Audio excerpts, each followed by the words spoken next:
Au Bénin, le procès de coup d'État impliquant Oswald Omeki et Olivier Bokor se poursuit.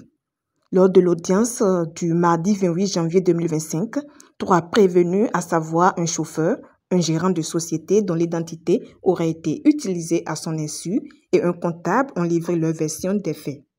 En revanche, les principaux accusés, à savoir l'homme d'affaires Olivier Bokor et l'ancien ministre des Sports, Oswald Omeki, ont refusé de témoigner en l'absence de leurs avocats.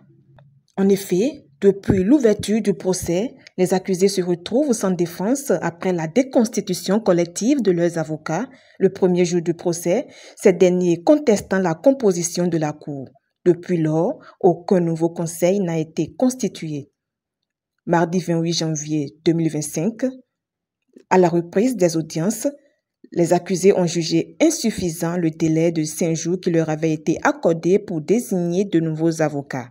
Le ministère public, représenté par le procureur spécial Prélat Criette, a estimé qu'il s'agissait d'un manque de volonté et a demandé la poursuite du procès conformément à l'article 312 nouveau du Code pénal. La Cour a accédé à cette requête, ordonnant la continuation des débats en l'absence de défense pour Olivier Bokor et Oswald Omeki.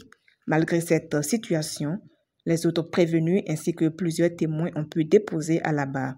Ce mercredi 29 janvier 2025, la partie civile va probablement formuler ses demandes, tandis que le procureur spécial, Prélat Criette, Mario Metonu, prononcera ses réquisitions, sauf rebondissement de dernière minute avec la constitution de nouveaux avocats. Aucune plaidoirie ne sera prononcée par la défense des accusés.